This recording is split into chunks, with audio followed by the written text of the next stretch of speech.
The coffee stopped mid-air between his lips and the world narrowed to the round, warm weight of the mug and Piper's small, puzzled face. Cole Sheridan felt the juke land like something it was not supposed to be, a confession folded into a punchline. He had meant it to be light, a way to fill the silence that had been getting longer lately, a way to test whether the thread between them could be tugged without snapping. "Marry me," he said, because the sentence had been living in the shape of a half-smile for years, and tonight it pushed itself out. Ree Callaway blinked at him with that careful, guarded look she wore when she was deciding whether to trust the world to remain kind. For 2 years, that look had been a measurement, an inquiry, not an answer. Her lips flattened, amusement and something softer wrestling in her eyes. She set her own mug down on the porch table, as if the wooden circle were a court and her motion a verdict. "I thought you'd never ask," she said, flat and easy, and impossible to tell if she was being serious. Piper, who had a knack for landing in the middle of grown-up weather, stared as if Cole had recited an incantation. Behind him, the porch swing creaked as evening stretched out across their street like a blanket. Cole wanted to catch the moment before it slipped away, wanted to pin it down and examine it like a bird in the palm of his hand. He surprised himself by laughing. No one had laughed like that in his house for a long time, not since before the accident. The sound in his chest felt tender and dangerous. He was a carpenter by trade, hands that measured and mended. He made things that lasted. He had never been good at sudden, cinematic gestures. The life he had built after his wife died had been small, careful, suited to the dimensions of avoidance. Short walks with Piper, early bedtimes, the slow repair of his own edges. Love had become a set of duties and a hollow in the wall where a picture used to hang. Then Piper had knocked on the next-door door one rainy afternoon, and with the plain authority of a 5-year-old, invited a stranger to tea. That stranger had worn a coat that cost more than Cole's truck, but on that porch she took off her gloves and let Piper braid her hair. No one did that with strangers. Piper did it like the world owed her comfort, like she had a right to make people softer. Ree watched the child at work, fingers patient, the bead of concentration between Piper's brows, and something in her had unclenched. They had met nearly 2 years ago on moving day. The moving boxes had smelled of paper and new beginnings. Cole had come over with a roll of duct tape and a grin that tried to be nothing more than neighborly. Ree had been all corners and restraint, pulling herself measuredly out from behind a life that had been public, loud, and, by the look of her closed-off posture, exhausting. She'd said she was only passing through. She'd said she was keeping things simple. Piper had not accepted the word simple. She had barreled forward with a Chewbacca stuffed animal and a stack of homemade postcards declaring Ree the official neighbor. Ree had read those cards in the glow of the kitchen light and chuckled into the quiet of a house that had been almost museum-like in its order. It had been a laugh that walked like a soft animal back into her throat. Cole remembered thinking then, watching the softness, how fragile that laugh was and how easily it could be shattered. He had not fallen in love in 2 years. He had let his heart fix itself like a table with new screws and a clamp. He had told himself grief made him practical, that the gap in his life was a job to be done. Feed Piper, keep the house warm, be steady. Then Ree arrived, and the steady thing began to wobble. Not because she took it apart, but because she taught him how small, careful things could be a life in themselves. Soup dropped on the step after a long day, a band of sympathy around a leak in the kitchen faucet he fixed with a kind of patience born from years of careful measurements, a porch swing that became a confessional in the early dusk. The porch swing was theirs in a way that a $10 item wouldn't imply. They had dragged it down to the edge of his yard and hung it from a stout oak. For weeks it was a test. Cole would bring his mug and sit in the swing's worn embrace. Ree would pause at the gate, pastry box in hand, and then cross the yard because Piper insisted. She came to the swing like someone approaching the sea, hesitant at first, then steady as if the tide would show her the way. Once there, she would fold her scarf around her hands and pocket 3 minutes of ordinary life, and Cole watched those minutes like a man watching a sunrise. His jokes had become the language of small risks. "Marry me" slid out tonight as if the words knew the pattern of his chest. Piper's eyebrows lifted so high they nearly left her hairline. Ree's face, which usually refers to the world in private, softened. The porch smelled of lemon soap, of wet wood, of Piper's strawberry-scented hair balm. Small things, Cole thought, the whole world reduced to small things. He thought of his late wife then, the way she braided Piper's hair in braids so tight the child's forehead gained little commas of freckles, the way her soup would sit on the stove and simmer while music faded in the background. Cole had loved that mess of daily life. He had loved how it filled the house. He still loved it. He loved it enough that the absence of it had reshaped him. He had been good at containing the ache. He had been bad, though, at letting anyone close enough to see the cracks. Ree had seen the cracks by accident. She had sat in the kitchen once when the faucet started to drip at night, the persistent, maddening sound. It was a small sound, but it kept them up. Cole had gotten up not to fix the faucet, but to stand by the sink and listen to the water as if it were a confession. Ree had come in with a saucepan of leftover soup, steam fogging her glasses. She put the soup on the counter and, without commenting, rinsed a spoon. "You're worrying about the faucet," she said, quiet. There was no judgment in her voice, only the observation someone made when they had decided to stay with something messy rather than run from it. He had told her then something he hadn't spoken aloud in years, that silences were noisy after loss, that small leaks found their way into every day and pushed everything sideways if you let them. She had nodded, that guarded nod that said she had once known a similar noise and had learned how to live around it. It was the beginning not of trust, too big a word, but of an arrangement. They might show up for each other in tiny ways without defining what it would mean. There were afternoons of homework sprawled across the kitchen table, pencils left like small exclamation points, milk rings on the wood. Cole taught Piper the difference between fraction and share with the patience of a man who learned through doing. Ree sat nearby, neat and contained in her chair, offering corrections that were soft as apologies. Once she braided Piper's hair into 2 thick plaits with a competence that betrayed having had practice. Piper beamed as if she had discovered a hidden prize. Ree's voice when she read stories was a careful cadence, practiced in boardrooms, and now softened for a little girl who asked the most honest questions. For 2 years they fit those small moments together like a puzzle, edges butting until the picture made sense. Cole watched Ree refuse larger invitations, community events where friends pressed business cards into her hands, wine nights with women who clutched their phones, charity galas with feathered programs. She took a meeting sometimes because work was part of the history she could not entirely walk away from, but she kept it compartmentalized, like an archive she only opened with gloves on. She told Cole she was passing through. Cole, for reasons that had surprised him, believed it in a practical way. He believed she would leave if the world became inconvenient. He also believed, in a softer voice, that he could not lose her again if she left. That admission had sat quietly in him for months, rounding corners like a slow tide. He had been afraid to name it. Saying that you loved someone after 2 years of careful acts felt reckless in a way asking for a new doorframe did not. He measured risk in inches, affection crept in feet. Piper had a way of making the domestic world demand particular attention. She invented rules at breakfast, pancakes only on Sundays, no talking during the first bite. She had drawn a paper crown for Ree on the day they decided a neighbor could be a family. Queen of the porch, her handwriting announced imperatively.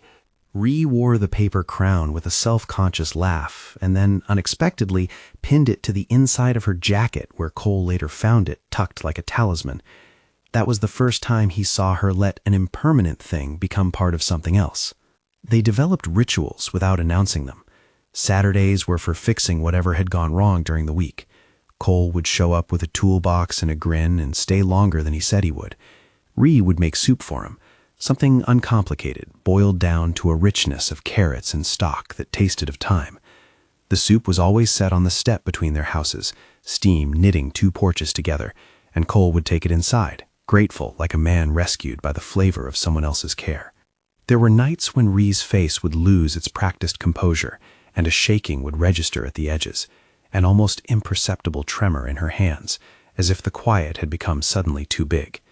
Once, after a long week, Cole found her in the car in the driveway, head bowed over her hands, the sound of the city muffled behind tinted windows. He sat in the driver's seat and handed her a bottle of water without asking questions. She drank with a quick, embarrassed haste, and then exhaled like someone who had been holding a small animal against her chest. He did not pester her for explanations. He had learned the hard way that certain interiors were not for public renovation. He had also learned that presence, even silence, could be a way to repair. Ree, for her part, carried signs of a life that had been public and brutal in its demands. Her phone lit up with calendars and urgent phrases and occasional terse emails that looked like commands. Once at dinner, it vibrated on the table, and she stared at it as if it were a detonator. Cole watched her and felt like an amateur carpenter confronting blueprints he didn't quite understand. He liked to think of himself as practical. Ree's life had been the opposite of practical for a long time, expensive, strategic, performed. That she let anything of it into their evenings felt dangerous and generous. She had a way of protecting herself. Her sentences were precise. When Cole asked if she missed the way her old life had been, she'd say, sometimes. When he asked if she was afraid of returning, she would answer with a small laugh that didn't reach her eyes. But then in the porch light, after Piper had been put to bed and the house agreed to its own quiet, she would let her shoulders drop. In those moments, Cole could see the pieces she had put back into herself after walking away from power, how some of them rattled when the wind started to change. That wary relief had been the essence of their slow burn. It was not fireworks. It was not velvet music. It was soup ladled into bowls, socks left unmated by the laundry basket, hands finding each other's when a thunderstorm made the children nervous. It was Cole fixing her leaking faucet, and her answering in kind with a pie she insisted on calling a thank you rather than a favor. It was afternoons of sitting on the porch swing, letting conversation fall into the small, safe shapes of what Piper had done in school, what weird thing had happened at the hardware store, whether any of them remembered the lyrics to an old song. When Cole mentioned marriage, lightly, as a joke, it was not empty. That half-laughter carried the weight of weathered desire, a desire to be steady again, to build something that included the past without being ruled by it. The idea of ceremony felt excessive. What he wanted was to show up in an official way, to be a permanent hinge in a life that had become translationally fragile. He was afraid, though. Love after loss felt like the wrong side of a ladder, too close to a fall to be comfortable. Piper, who had been witness to the whole neighborly unfolding, had an unnatural comfort with the idea of family redefinition. She drew maps of their house where the neighbors were listed as honorary. She slept in Ree's guest room more nights than not after she discovered a princess blanket collection in the closet. If love was a list, Piper checked off the items with decisive strokes of her crayon. There was a particular winter afternoon that felt like an exam. A storm had come through and left the street smelling of wet pavement and blown leaves. The oak by the porch had a branch that, in the night's wind, decided to thrash against the roof. Cole went over with a set of ladders and a flashlight, and Ree followed with an extra thermos of soup because she said she couldn't sit and worry from inside. Upended into the cold and the work, they become a team in the way carpenters and CEOs are sometimes forced to be when the unexpected requires both hands. They climbed down half-exhausted, breath turning to steam.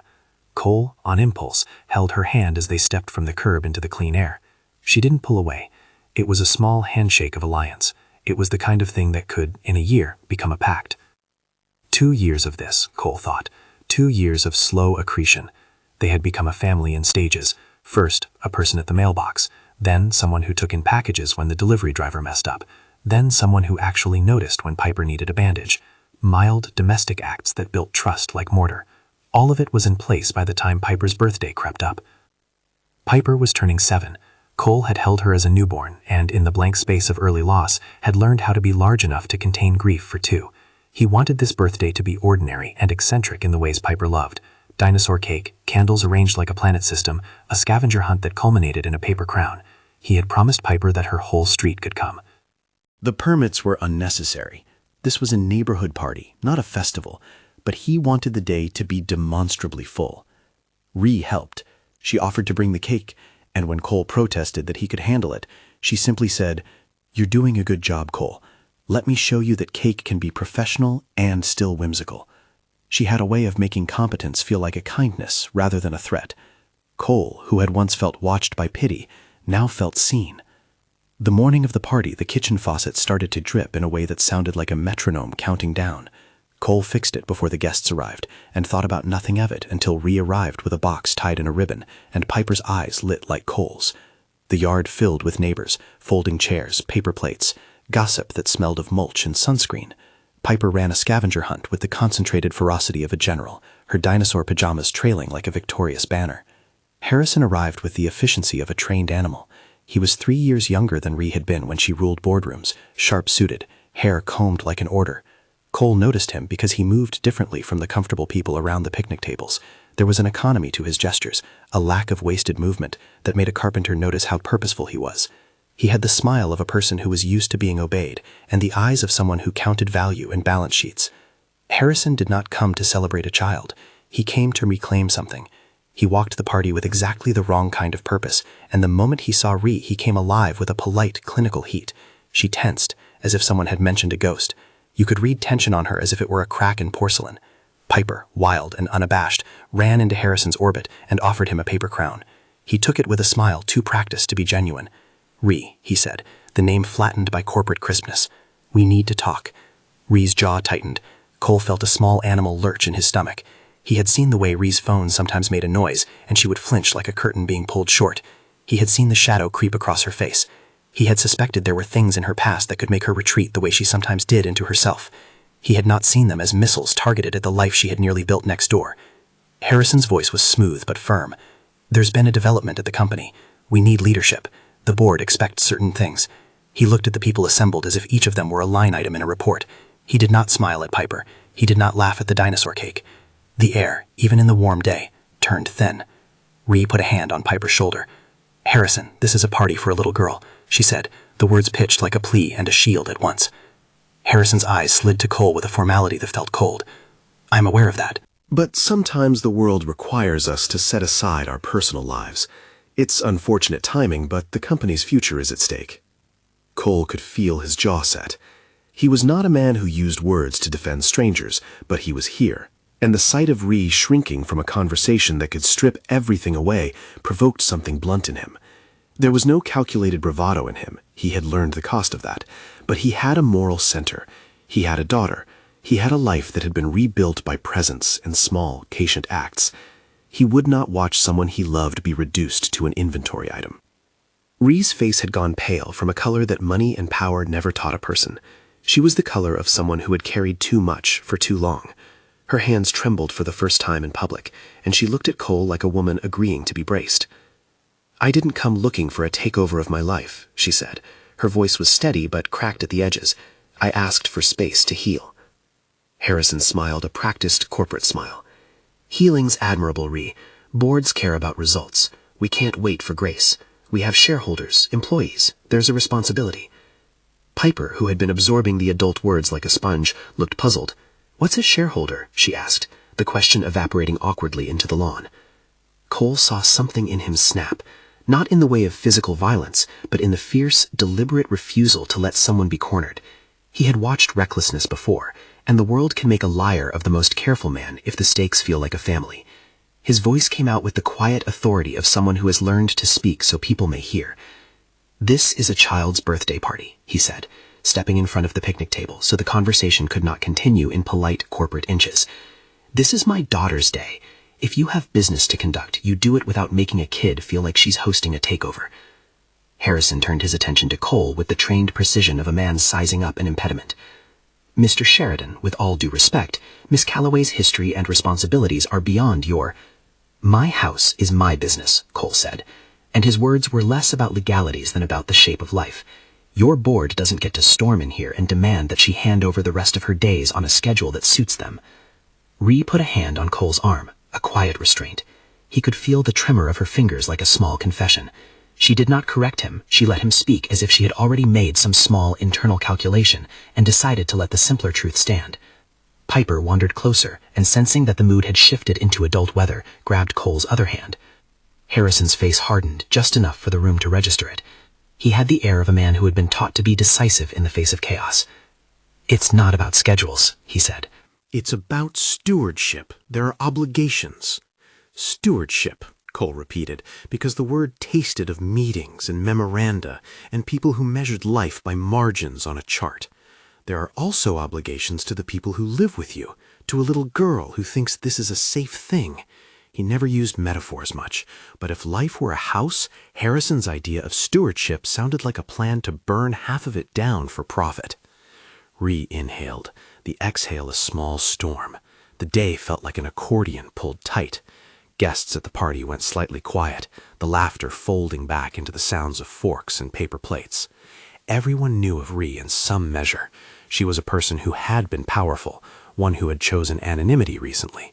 No one had the right to drag her whole history out on a blanket with dinosaur confetti. Harrison stepped closer. "You can't hide out forever," he said. "The company needs her. People rely on clear leadership. There's no glory in shirking duty." Ree's face fell. She looked older than she had 2 years ago. There were lines carved from nights awake, from decisions made in the name of other people's futures. She looked like someone who had worn a crown until she could not stand the weight. "I didn't hide," she said. "I retreated from something that almost killed me. I walked away because the life I led took everything except what mattered." The words landed with an honesty that stunned Harrison into a momentary silence. Cole did not know Ree's full history. Nobody could, but he knew enough to understand the cost of being called back to something that had once annihilated one's peace. He had watched her in private dissolve into a panic on rare nights, had held a glass of water in one hand while she breathed shallowly on the porch. He had sat up with Piper through nightmares, and suspected Ree had known similar nights. He understood, in the way of people who had lost and refound stability, that the greatest kindness you could give someone was the permission to be ordinary. Harrison's mouth thinned like someone closing a book. Ordinary doesn't pay the bills, Miss Callaway. It doesn't secure the jobs of thousands. You've had your respite. The board will expect you to return." Ree looked at her daughter. Piper was watching with the unabashed curiosity of a child who believed grown-ups would behave like heroes or villains in fairy tales. The line between those two choices felt perilous. Ree's voice softened and became a confession tossed out into a lawn full of crumbs. "I'm not the same person who walked into those rooms," she said. "Leadership doesn't have to be martyrdom. It doesn't have to be 90-hour weeks as a requirement for legitimacy. People deserve rest. People deserve care. They deserve someone who shows up and doesn't burn themselves into an example." The sentence hit Harrison like a rebuke. It was the kind of statement that made corporate knives sufficient. Cole felt the difference between someone trained to say the company line and someone who had rediscovered the human part of the sentence. The guests shifted their weight. Some nodded. A few joined the slow clapping that begins because an ordinary truth will not be ignored. Harrison's reply was clinical. "Sentiment is pretty. It doesn't pay dividends. The board needs assurance of continuity." "You cannot measure loyalty by hours alone," Ree said. Her voice gained strength, a kind of authority that did not come from crowns or conferences, but from the willingness to name what she had learned, that leadership could be human, that rest could be strategy, that people-centered decisions could safeguard the company better than endless sacrifice. Cole watched her with something like awe. He had always believed that showing up was the true measure of love. Watching Ree speak, he realized showing up in a room was a kind of courage he had not previously considered. She was, in that moment, asking to be allowed to redefine the terms she had once been coerced into accepting. Harrison, unsurprisingly, did not offer a quick capitulation. "We'll take this to the board," he said, the phrasing indicating a process he had already started in his head. "We'll discuss the terms." Cole felt a low ache. Boardrooms, he knew in the way you know a storm is coming when the air drops, rarely bent to the rhythms of porch swings and soup. He also felt a resolve gather like a joint in his fingers. He would not be moot. He had a daughter whose birthday had become the front line, and a woman beside him who had stepped forward in the middle of a picnic and said no to being reduced. He did the thing he had not done often. He hitched his chin at Harrison. "You talk about continuity like it's a fixed point. It's not.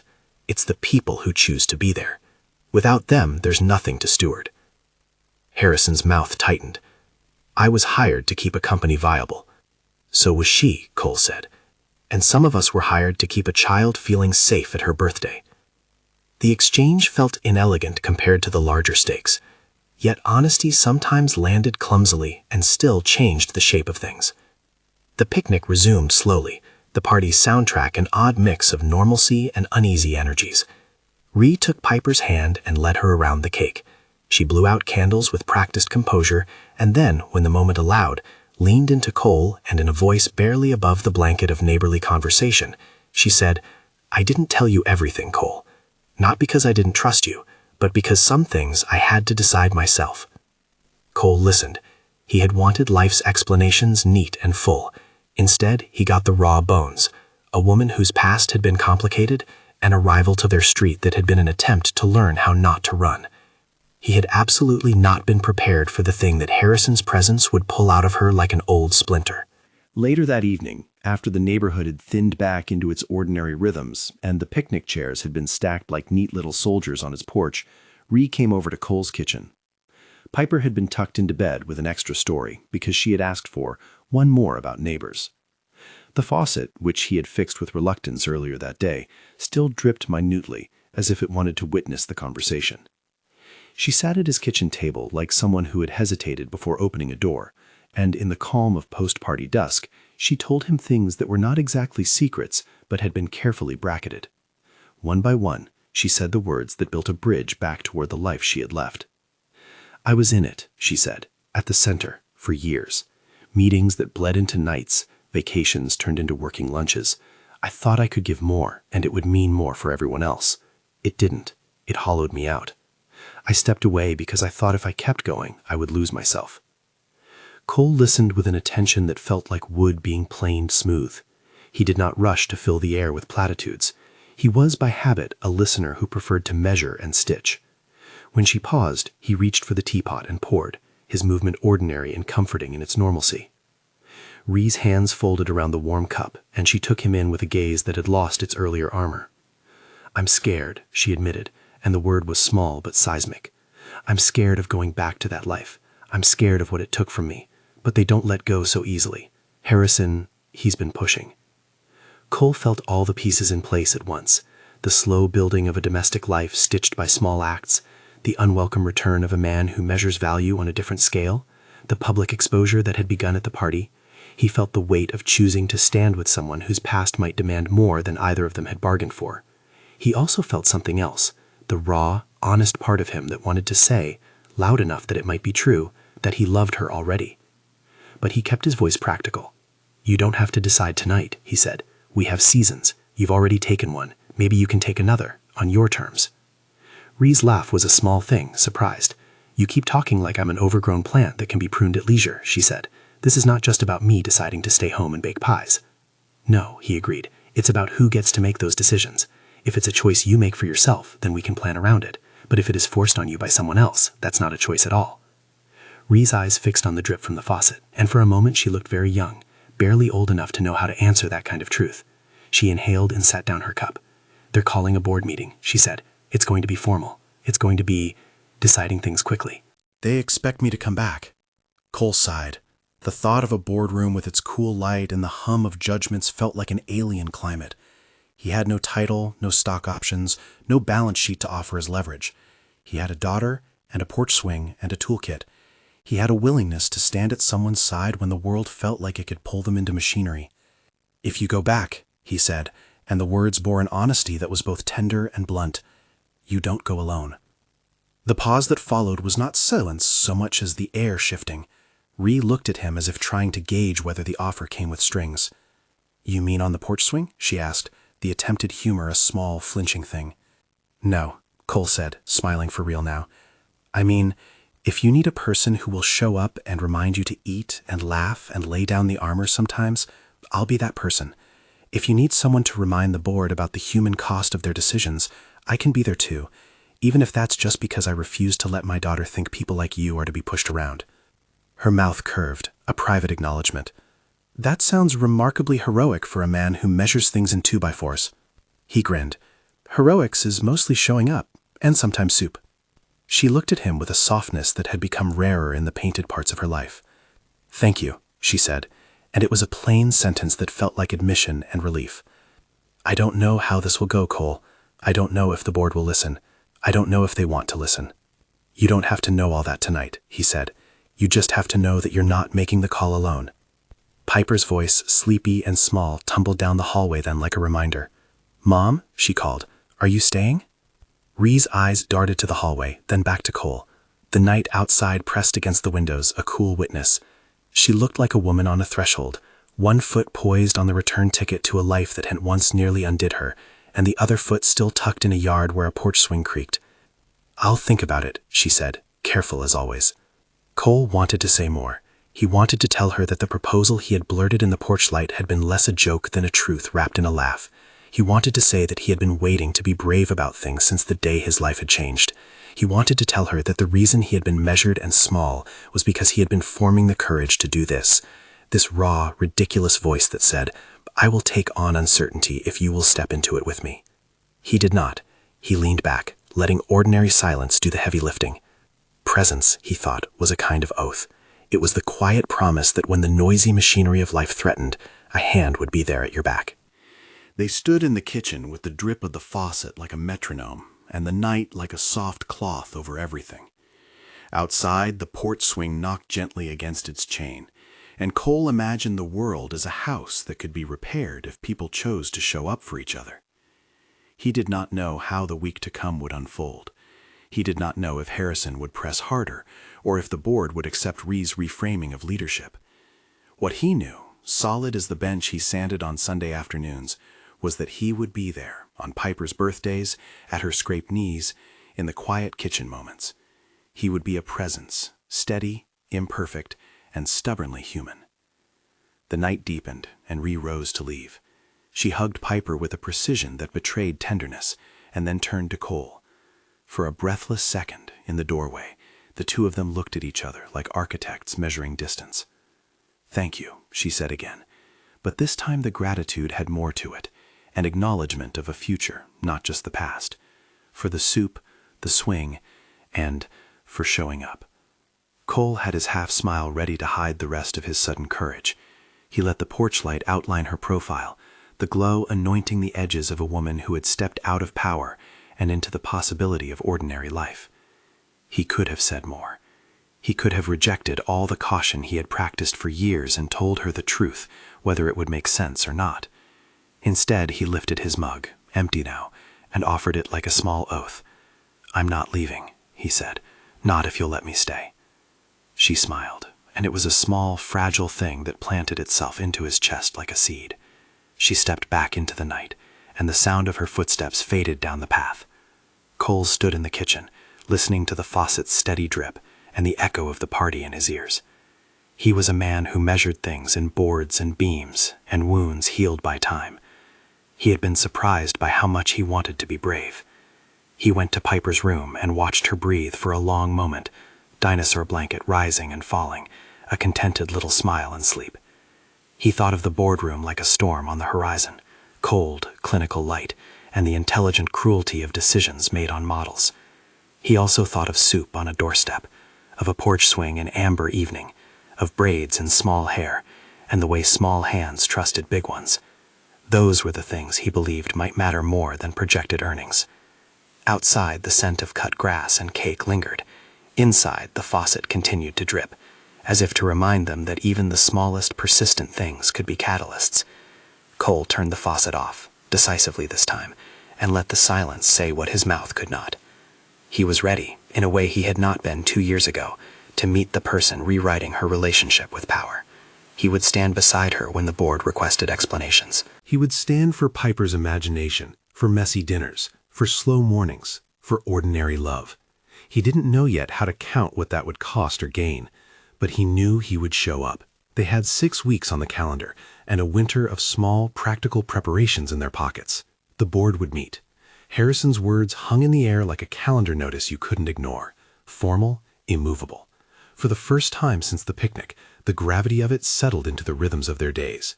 It turned the porch swing into a strategy room and the kitchen table into a map. If you love slow burn stories where ordinary things become everything, like and subscribe, then stay with them while they try to keep a life. Ree went quiet for a day, and then, with the precision she used in other rooms, began to line people up. She called a former director who still respected the way she framed problems. She texted a few mid-level leaders at the company she'd once run and asked if anyone would meet for coffee. She framed her ask the way she always had in public, only now her words were softer. "Help me make sure the people who actually do the work don't get lost in the headlines." She did not promise miracle solutions. She promised an agenda built around care, continuity, and realistic timelines. Cole did what he could. He put his tools away in their regular place and started showing up in ways he never imagined would matter. He knocked on the doors of people who worked in the small local office branch of the company and listened. He didn't have charts to quote or numbers to brandish. He had a capacity for attention that, in its straightforwardness, earned trust. He heard stories. People who had stayed late because they were proud of a product, someone who had taken a pay cut for a job that felt meaningful, a young intern who was afraid to speak up. Cole's conversations were sloppy with emotion and honest in their steadiness. He brought them soup, literal soup, warm in thermoses, and that simple gesture repeated the message Ree wanted to send. Leadership includes feeding the people who show up. The first week was a blur of phone calls and kitchen strategy sessions. They would sit at Cole's table after Piper was asleep, sleepy mugs cooling as they mapped out the elements of Ree's public address, an admission of what had been wrong in the past, a plan to rebalance work and rest, clear steps for managers to build rest into project timelines, a promise to measure success by people as much as profit. Ree wanted to be blunt without being brittle. She wanted the board to see her as someone who had learned at the cost of hurting herself, not as a woman on defense. Piper, who had an instinct for important gestures, made them a list. She wrote to the board in crayon on a folded piece of paper, "Please let my mom be kind. She reads us stories and she makes soup and she doesn't have to work all the time." Cole folded that imperfect paper into his wallet and found himself surprisingly using it in late-night fuel. He had no idea how corporate votes were counted, but he could imagine how a person who reads bedtime stories might make different choices in meetings. 2 weeks in, Ree scheduled a mock presentation in Cole's living room for the people she trusted most, a couple of former colleagues, a sympathetic manager, and Cole. She practiced the cadence she had used for years in conference rooms, but tried to make it human, to let pauses be there for breath instead of for emphasis. Halfway through, her hand started to shake so subtly Cole nearly missed it. Then her breath shortened. She pressed a palm to her sternum like someone checking the seams of a fragile jar. Cole recognized panic not as melodrama, but as a practical emergency. It was not a theatrical collapse. It was a small, fierce narrowing of the world. He stood and guided her gently from the chair, like someone who knew the lay of fragile rooms. He brought a glass of water. He talked in short sentences she could catch, steadying them like planks. "Look at me, Ree. Breathe with me. In for 4. Hold for 2. Out for 6. The numbers could have been any rhythm, but they worked. He didn't ask for explanations. He offered presence. He wrapped a blanket around her shoulders and let the quiet be enough. She later apologized, embarrassed, as if admitting a cough that the world would read as weakness. Cole would not let her make that trade. "You're strong because you felt that," he said. "Feeling doesn't have to be a breaking point. It's the signal to be kinder to yourself." She looked at him and in the porchlight memory of the night he'd first offered to stay, nodded. The panic attack was not a plot twist. It was a fact that had to be arranged into the plan. She met with a therapist she trusted, and a small team that would act as a firewall for her energy. 2 delegates who would keep the daily engine running while she steered big decisions. She refused to pretend she could live at the helm 24/7 again. That refusal was not naivete. It was policy. It was also, quietly, a line she had to stand behind when Harrison started to circulate a counter-narrative that she was unreliable, that stepping away had cost the company time. Harrison's push was strategic. He called it stewardship and continuity. He hinted, in well-pressed emails and neutral-voiced calls, that leadership required sacrifice and that shareholders had a right to an access they could depend on. Ree answered with stories. She set up lunches with line managers and listened to the people her company affected. She held a crisis response simulation and then insisted on a plan that made rest part of productivity. Staggered shifts, predictable time-off blocks, mentorship programs that would train middle managers to distribute responsibility instead of hoarding it. It was not grand reform, but it was a practical architecture. Cole watched her draft these pieces, amazed at how she could take the language of profit and turn it into an argument for human continuance. Small things held them steady, while the big things, like the company, clattered at the edges. Soup kept showing up on steps. The porch swing remained a ritual, sometimes a negotiation in sleepiness, sometimes a space for laughter over the most mundane petty neighbor quarrels. The faucet still dripped at odd hours, sometimes a reminder of things left unattended, sometimes an exhale. Cole fixed it more than once, steadying the pipe, and, he liked to think, steadying the less visible leaks of their lives. Piper learned to perform small acts of care like a junior diplomat. She packed Ree a thermos for late nights and tied a bright scarf onto the porch swing to mark it as the safe place. Publicly, Ree's plan acquired allies. A mid-level product manager who had once cried in a hallway after a sprint called an old acquaintance on the board and explained how a shift towards sustainable hours had reduced turnover in her team last year. Another board member, a woman who had watched executives burn out and regret it later, quietly encouraged Ree to take the platform and tell the truth. These were not dramatic betrayals or secret coups. They were the steady accumulation of people whose livelihoods were threaded to the company's culture. At home, Cole and Ree rehearsed difficult things in ways they hadn't rehearsed affection. They practiced saying the phrases they worried the board might twist. They practiced not answering every provocation with anger. Cole learned how to be the person who could read a paragraph about transition and turn it into a blunt human translation. People need rules that let them sleep, not just metrics. That translation resonated with someone like Harrison supporters. It was blunt, but it felt real. The 6 weeks passed with a series of small crescendos, press attention that hovered like birds at a pipe, a leaked memo from a faction of the board that made the newspapers question Ree's commitment, a sympathetic email from a rank-and-file employee that Cole printed and pinned to his fridge like a talisman. He had never thought the carpenter life would teach him anything about narratives, but repairing a deck taught him about sequenced work. Do the frame first, then the planks. The company, he suggested, could rebuild its culture the same way. Structure first, habit second. On the morning of the board meeting, the city felt clean and hard under a new light. Ree wore a suit that wasn't armor. It was something practical and well-tailored, like the box of tools Cole had given to Piper the summer she wanted to build a birdhouse. Cole and Piper stood in the audience, not in positions of leverage, but in places of witness. Cole felt like a man on the sidelines at a game he cared about, hands raw from holding less important but no less necessary things. The boardroom was all cool surfaces and deliberate angles. The lighting had that clinical, impersonal brightness that made emotions sharp. Harrison sat at one end with careful posture, allies lined like notes behind him. Ree sat center-left, her plan printed and folded, her voice ready like a tool set. When she spoke, she did not unspool corporate platitudes. She told a story. She began with the company's first product and how the people who made it had once stayed nights because they were proud, not because they were coerced. She named mistake, how her own stubbornness had led her to believe more hours would equal better outcomes. Then she pivoted to policy with the clarity she used to steer firms, but softened by the cost of lived experience. Leadership, she said, looking at a room trained to measure in quarterly returns, is not martyrdom. It's not proof by exhaustion. It is an architecture that protects people so they can produce their best work. You can require courage without requiring self-obliteration. We will measure results, yes, but we will also measure continuity, reduced turnover, improved retention, better mental health. We will build rest into timelines because people who can sleep make better, steadier decisions. That is stewardship. The lines sat in the boardroom like a new policy. They were not a manifesto. They were logistics disguised as human pleas. She outlined stages that were plausible: phased leadership hours, delegation structures, a transparent dashboard for workload balance. She asked for a year to pilot the changes and promised to report with measurable improvements. She asked the board to trust a plan that re-centered people. Harrison stood to counter with his familiar talk of margins and expectations.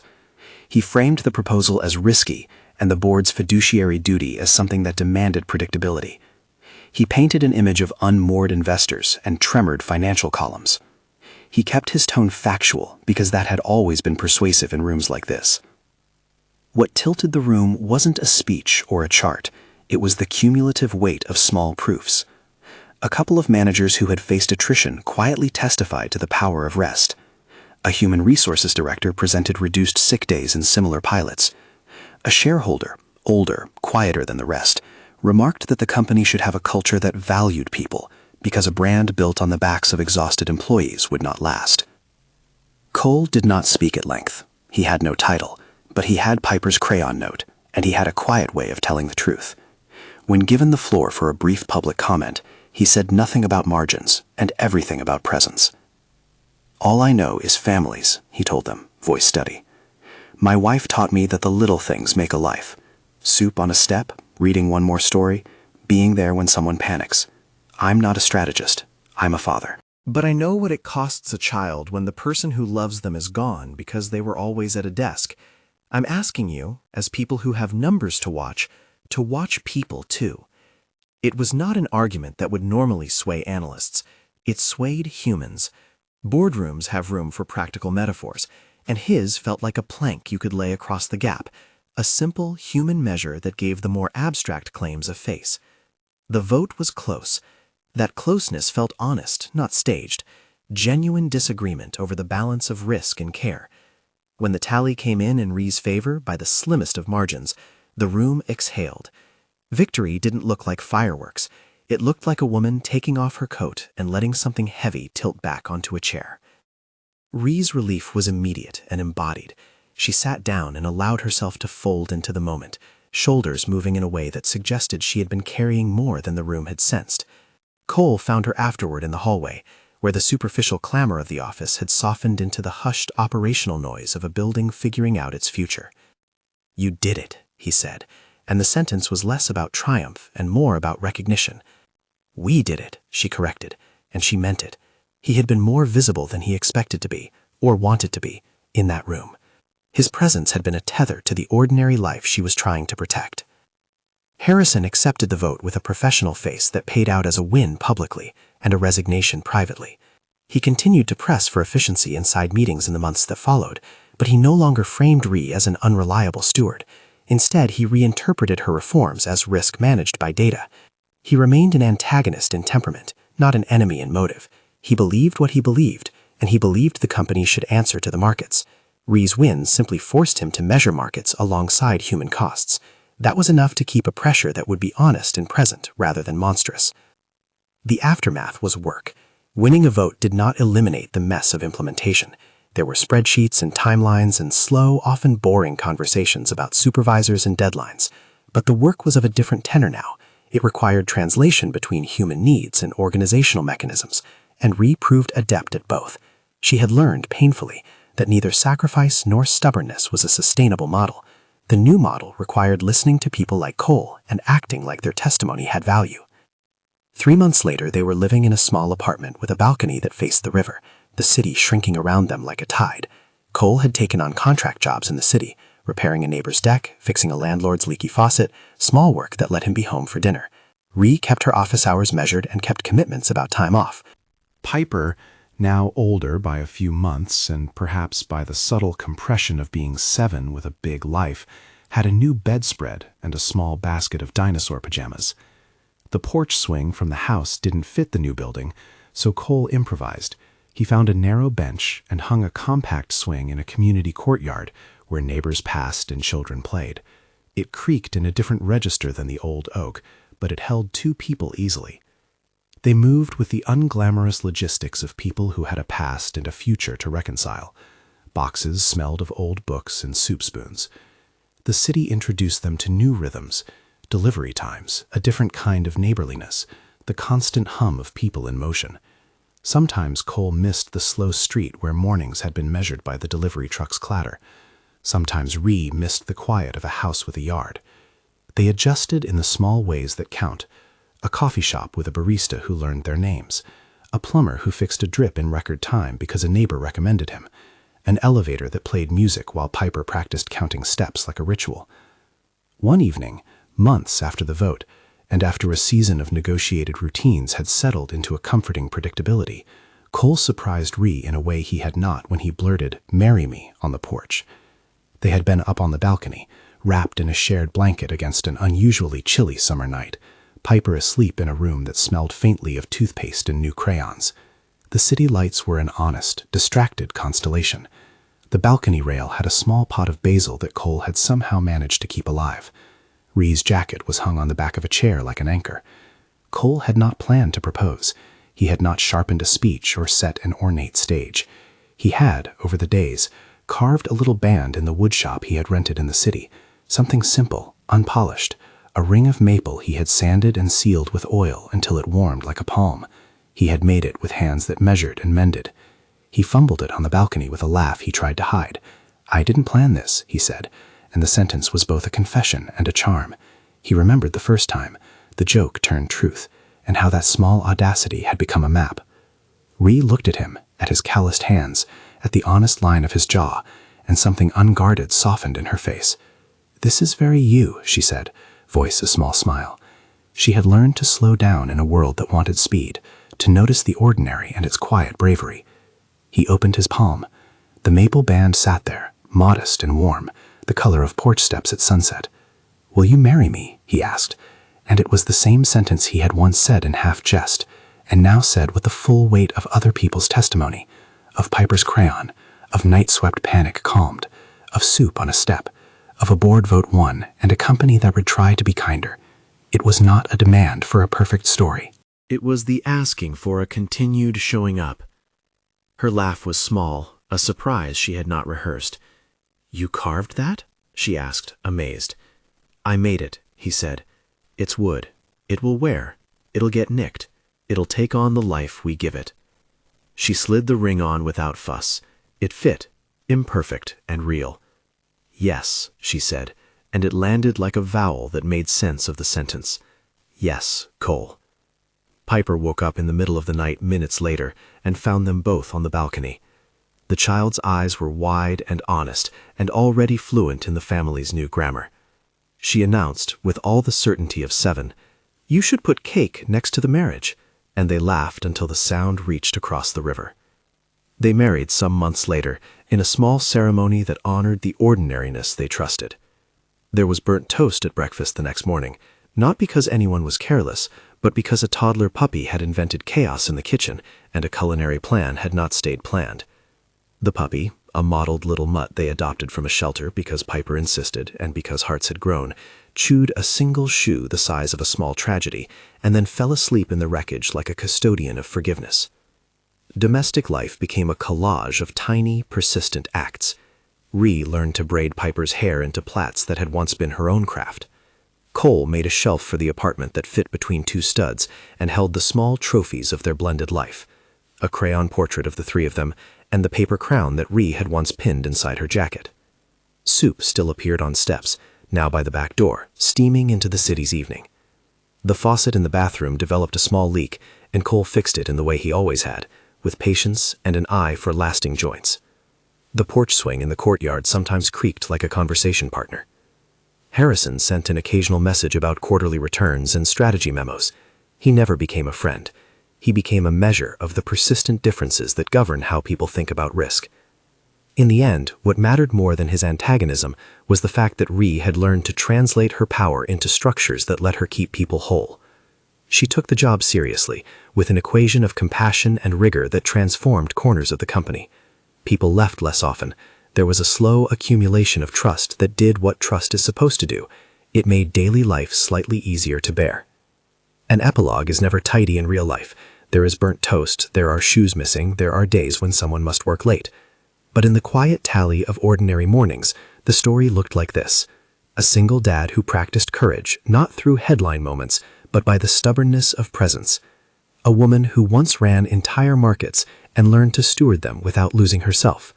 And a little girl who braided strangers into family with the confident authority of a child.